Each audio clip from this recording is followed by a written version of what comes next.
রামপুরহাটের 5 বারের তৃণমূল বিধায়কের মৃত্যুতে এখনো রহস্য। বাইরের কেউ নয়, কাউকে বাঁচাতেই মৃত্যুর জন্য প্ররোচিত করা হয়েছে।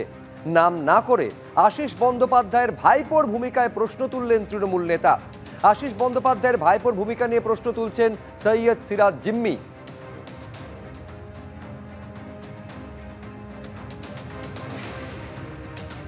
আশিসদার আত্মহত্যার ঘটনাটাকে ঊর্ধ্বতন কর্তৃপক্ষ অর্থাৎ প্রশাসনিক ঊর্ধ্বতন কর্তৃপক্ষ দিয়ে তদন্ত করানো হোক, এবং তদন্ত করলে বেরোবে যেটা, সেটা বাংলার মানুষ চমকে উঠবে। আশিসদা মানে অর্থাৎ আমাদের আশিস ব্যানার্জি বাধ্য হয়েছেন অর্থাৎ প্ররোচিত হয়েছেন যাতে তিনি মরে গিয়ে কাউকে বাঁচিয়ে যেতে পারে। বাড়িতে ভাইপোর সঙ্গে আশিসদার আলাপ আলোচনার হয় না তাও নয়। আশিসদার আজকের দিনে আশিসদার এভাবে চলে যাওয়ার পিছনে আশিসদাকে যদি কেউ মোটিভেট করে থেকেছে, বাইরের লোক কেউ করবে না। এবং এই টিআরডি সহ এই এলাকায় আরও অনেক দুর্নীতির কাজ চলতো, যেটা সাধারণ মানুষ হয়তো নজরে পড়েনি।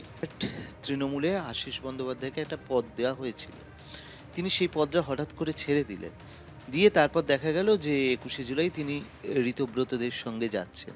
সেটার পিছনে কি কোনো চাপ ছিল? কালীঘাট তৃণমূলে একটা পদ কি বলছেন?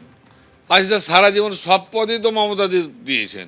মঞ্চে পরিষ্কার বলে গেলেন যে বীরভূম জেলা আশিস ছাড়া আমি ভাবতেই পারি না। আজ কৃষিমন্ত্রী, যত মন্ত্রী ছিলেন, ডেপুটি স্পিকার, সবই তো মমতা দি, হ্যাঁ ভাইপো। হ্যাঁ, সুতরাং ওর কোথায় কি আছে আমাদের পক্ষে বলা সম্ভব নয়। রামপুরহাটের বাতাসে আকাশে বাতাসে বাতাসে কত কান পাতলেই শুনতে পাবেন। আমি দুর্নীতির যুক্ত বলবো কেন? খোদ মুখ্যমন্ত্রী তো বলেছেন, প্রাক্তন মুখ্যমন্ত্রী, সেই সমর্থ মুখ্যমন্ত্রী, উনি তো প্রকাশ্যে বলেছেন, ঘরের দরজার ভিতরে তো বলেননি। তাহলে নতুন করে আর রিপিট করার দরকার নাই। আমরা চাইবো, আমরা আশিসদাকে ভালোবাসি, ওরকম একটা সম্মানের শ্রদ্ধেয় মানুষ, তিনি কেন আত্মহত্যা করলেন, কে তাকে প্ররোচিত করেছিল, সেটা বের করে উপযুক্ত শাস্তির ব্যবস্থা করা হোক। ফলে এই অবস্থায় বুঝতে পারছেন আশিস বন্দ্যোপাধ্যায়ের ভাইপো অভিষেক বন্দ্যোপাধ্যায়ের ভূমিকা নিয়ে অন্য কেউ নয়, খোদ তৃণমূল নেতা প্রশ্ন তুলে দিচ্ছেন।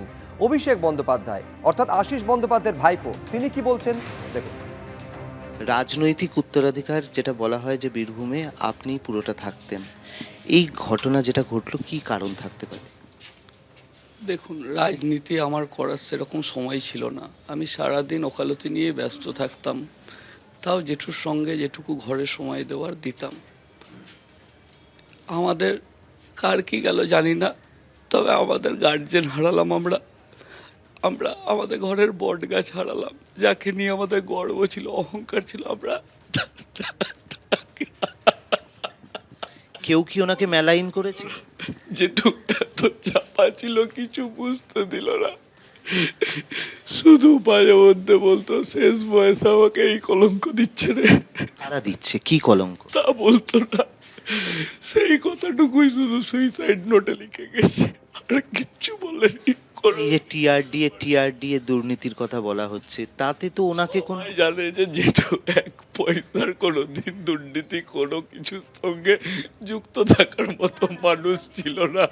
কোনো আমরা দেখেছি, কেউ যদি মিষ্টি দিয়ে গেছে, সেই মিষ্টি ফেরত দেওয়া করে এসেছে। কেউ যদি মাছ নিয়ে এসেছে, তো মুখে তাড়িয়ে দিয়েছে তাকে।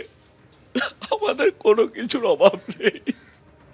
ফলে বুঝতে পারছেন যে আশিস বন্দ্যোপাধ্যায়ের রহস্য মৃত্যু নিয়ে একাধিক প্রশ্ন উঠতে শুরু করেছে। তার এই রহস্য মৃত্যুর পেছনে কি প্ররোচনা ছিল? প্ররোচনা থেকে থাকলে কে প্ররোচিত করেছিল? একাধিক প্রশ্ন সামনে আসতে শুরু করেছে, উঠে আসতে শুরু করেছে আশিস বন্দ্যোপাধ্যায়ের ভাইপোর প্রসঙ্গ। এই নিয়ে কি বলেছেন সুকান্ত মজুমদার, কেন্দ্রীয় প্রতিমন্ত্রী, দেখুন। এই ভদ্রলোক আমাদের ডেপুটি স্পিকার সাহেব অত্যন্ত সজ্জন মানুষ ছিলেন, আমি বলছি আপনাদেরকে ইন ফ্রন্ট অফ ক্যামেরা। কিন্তু ওনার ভাইপো কি করতেন খোঁজ নিন তো একবার। ভাইপোর নামও অভিষেক। সমস্যা হচ্ছে তৃণমূল কংগ্রেসটা এই ভাইপো রোগে ভুগছে। এই তৃণমূল কংগ্রেসটাকে ভাইপো রোগ থেকে বেরোতে বলুন, দেখবেন কোনো সমস্যা থাকবে না, কোথাও কেউ হেনস্থা করবে না। ভাইপোদের মোহে যদি পড়েন, সব যাবে। এবিপি আনন্দ, এগিয়ে থাকে, এগিয়ে রাখে।